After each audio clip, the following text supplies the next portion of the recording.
All right. Hi, everybody. This is an emergency pod because, well, I guess not much of an emergency because this happened like months ago by now. But Dwayne and I have come together to talk about the season 2 episode where we talked about who killed Tupac. Right. And I can't remember what consensus we came to. It was that Tupac was actually Japanese. Right. And that he did blackface and was about to get caught, so he had to flee back to Japan. So funny. Which I guess turned out to be false. Right. Yeah. I guess that wasn't it. That wasn't it. But we always say maybe. Yeah, maybe. We always say that. Happen. So, yeah, because I mean, this is months old, like I said, but this is the true killer who hasn't been convicted. So he's an alleged killer was just arrested in Vegas. Keefe D, but I think his government name might be like Dwayne something or other. So yeah, not yeah, you yeah. though. Not me. No, yeah, not me. you.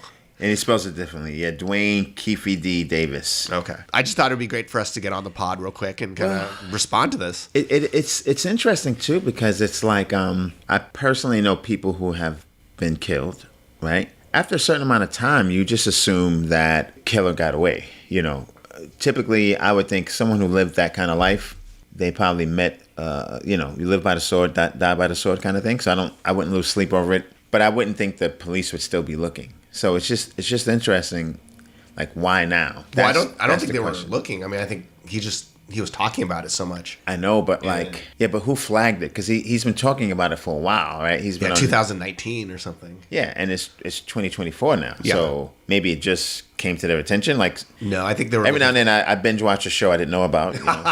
I think they were looking for evidence just because somebody talks about it on a podcast. Right? Okay, maybe they were like it started an investigation, but it feels like there's so much out there, even with Biggie. Like it feels like they have a really good idea of who did it, right? And the involvement. But they just don't have the proof. They don't have the proof. The Biggie thing, it seems like there was like, it kind of, I feel like it might tie into the Rampart thing. Yeah. That whole scandal, like it's tangential to that. But the question is it the cops doing a bad job because it took so long? Is it them doing a good job because they didn't drop the ball totally? Yeah. Or is it just stop saying what you did? Like, just because someone puts a microphone in front of your mouth doesn't mean you have to tell them things. Because like people have admitted to weird things on podcasts. Like some people have admitted to like something that's tantamount to rape or at least assault. Like something about a mic in front of your face and you think no one's listening, but everyone's listening. Like everyone's listening. There's always a camera. That's my motto. Like it hasn't always been my motto, but now it is. So like if I'm in a situation, if I'm at a party, and this has never happened by the way, but you hear stories. But if I was at a party and any kind of freak thing started popping off where people were being exhibitionists, I would just leave because I'm like, there's a camera somewhere and this is someone's trying to extort me and they want me to get involved. Yeah. So I'm going to leave. So there's no footage of me doing anything crazy. What was Tupac convicted of? He was convicted of being in a room while another girl is being raped. Or while a girl is being raped. It never said that he was raping her. He never did. But you know what's crazy about that? Is like, guy, not always, but sometimes you have more, you don't realize that you've squandered your grace or your 1 or 2 chances because Big Daddy Kane told the story again. And Kane he didn't implicate himself, but Kane told the story that happened before Tupac was famous. Like, he's maybe just starting to be Tupac, maybe still with Digital Underground. And he said, there was a girl in the room, Tupac was in the room, and a lot of Tupac's friends or some dudes. And the girl was obviously uncomfortable. She probably was there for like one guy and the other guys, trying to like make it a group kind of thing. And Big Daddy Kane, you can look it up, it's online. He says he walks in and some guy's jumping on the bed naked. And Kane was like, he was bigger than them at the time. He's older and he was more OG. And he was like more famous at the time. So he basically sent them all out of the room and then like consoled the girl. But he said he actually slept with her too. Okay. So that's kind of dangerous. Like, and that's what happened to Tupac. Like I tell young men or any man, like if you're with a girl, like anybody can say anything about you. Once that door closes, no one knows what happened. So if you don't trust that person, don't take the chance because they can lie or they can just have a different idea of what happened. Yeah. But to lessen your chances of being falsely accused, and I'm not saying every accusation is false, some accusations are true, but that girl is your responsibility until she's out of your like custody, quote unquote, meaning you have to make sure she gets in her car or in the Uber. Like you from when she leaves with you, wherever, if it's like a hookup thing, from when she leaves with you, she's your responsibility until you put her in an Uber or her car. And so if anything, like you can't just like leave her in a room and fall asleep and some other guys walk in. Yeah. You have to make sure she's either gives consent or she gets to her car. And I think people don't think of it that way, but even that story, that Big Daddy Kane story, you're like, what happened to the girl? He's like, well, I did my thing and I left. And it's like, well, did those guys come back? Did you? Yeah. And I think when you're young, you don't think in those terms. But so yeah, with Tupac, I just think he was, he was very, very young and dynamic and Yeah, I mean, he was only 25 when he died. yeah, and super dynamic. So I think like People were drawn to him. sometimes I thank God. Like I remember one time, I'll tell this story. I was trying to hook up with this girl, high school, and I didn't know, I couldn't get the condom on. I think I was rolling it down the wrong way, to be honest.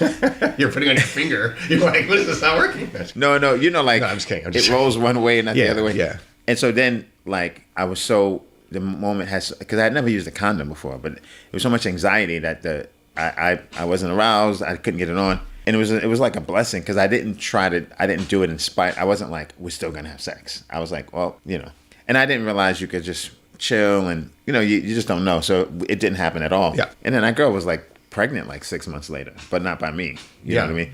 And so, so sometimes you dodge a bullet. And what I mean by, and so I'm saying is if I was famous at 21, I don't know if I would have been able to like decipher who was my friend, who wasn't my friend, all those, because it's just too many people coming at you. So it's like a blessing to like not have that happen in a sense. Well, and when you're famous, everything's multiplied by 5. So, I mean, I think the question with Tupac's case is going to be, was it just because Orlando Anderson got jumped at the casino, or was there some bigger nefarious thing? Yeah, I've heard people, actually one of Puffy's old bodyguards, he's always on YouTube saying things.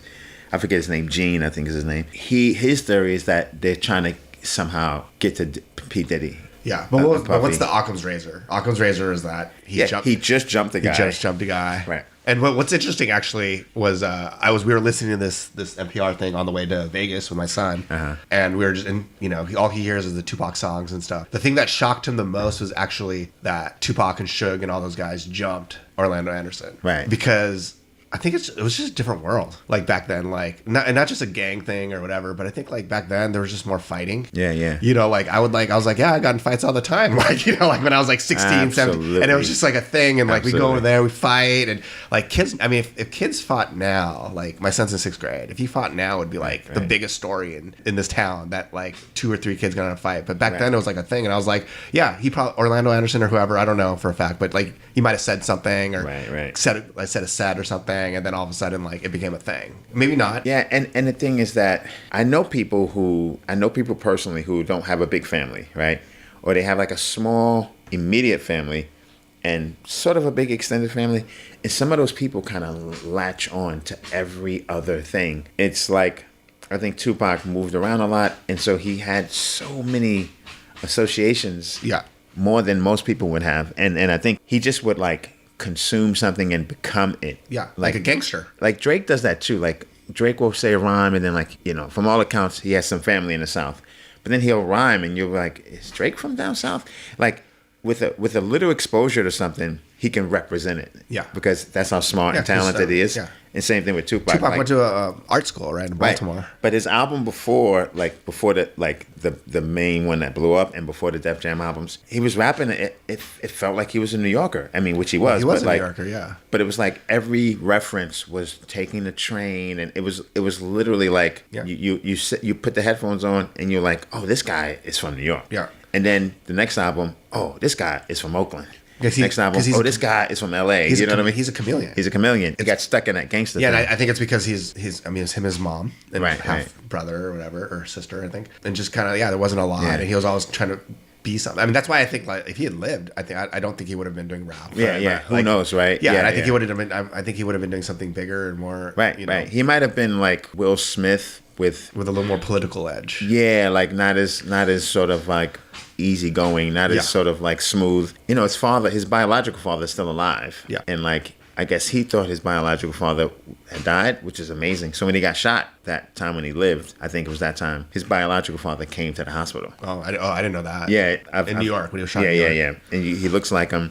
And his mom had basically lied to him about that. And so I guess they made amends. And just that whole thing, like being that talented is not always a good thing because there's no course on how to vet people. Yeah. I mean, that's why, other than your parents, but that's why I think Biggie was lucky to have Puffy, because Puffy would tell him, oh yeah, in a way, but Puffy would tell him, oh, that song's whack, redo it, let's put this hook on, let's do it again. Like Tupac had no one in his life that was like, that song sucks, because like I love All Eyes on Me is like the album that like blew up on Death Row, but also he was just doing song after song. Yeah, and half the songs aren't good. Yeah. Like like I mean, I love Tupac, and half the songs aren't good. But also, it's like, other than talent and genes, there's a reason why so many NBA players have NBA fathers. Like, not all of them, but shockingly high amount. Yeah. And it's because they know how to do it. Navigating those waters. Yeah. You know, like what you do, how you train, how you do things now. Yeah, no, I mean, it makes sense. And I mean, there's lots of stories where, Puffy would tell a Biggie, like, oh, you have to rap for the girls. Right. And, why don't you do this? He takes a hook from like an 80s song and puts it on. And all of a sudden it's like, that's why, like, if you look at, like,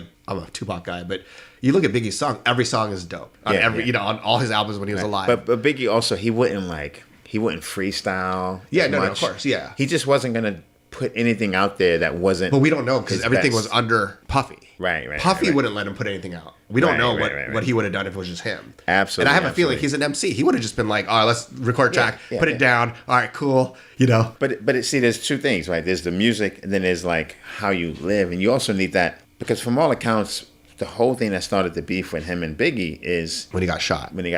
But from all accounts, Biggie visited him when he was shot. Yeah, but it was it's just what Tupac thought. Yeah, when he first got shot, like in New York, and it's like, I'm not saying maybe Biggie didn't do all he could do, but Biggie and Pac were both like men, like they're my age basically. They're like men from inner cities who they're not friends. They're not soft, but they're not like big time gangsters. Like maybe Tupac had a gun charge here and there, and Biggie sold drugs, but then there's another level of gangster. Yeah. Like guys who are older than us who are like killers, guys who like really, the first guys who sold crack, or the guys who were selling heroin in the 70s.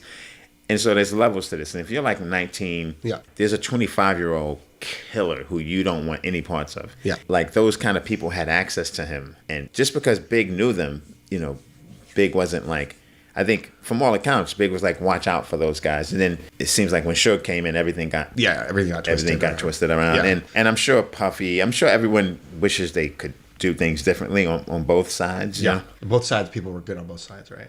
Right. I remember I was telling my son about like when I was in college, like we'd get in fights about East Coast, West Coast stuff. Right. And I'd be like, what was I fighting about? That's like, no, I have no skin in the game. Really. Like, I'm not even like, like I'm not making money from like a Death Row album or something. And it's so weird that this guy that represents the West. He's from New York. He's from New York. And he has ties here, but his ties are more Oakland ties, right? Yeah.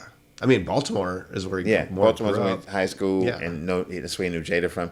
And that's what makes him so special, but it's also like, I mean, and at your lowest point, jail has got to be your lowest point. So, and that's scary, because whoever comes to get you, you're going to be loyal to them. Yeah. Even if it was the wrong guy. Even if it's the wrong guy, even if they put you there. I'm not saying that happened, but like, it's just a time where it's so hard to be clear in that moment. Well, that's why I wish he was alive, because I think he would have done amazing things actually because I think he was smart, he was charismatic, and he was passionate.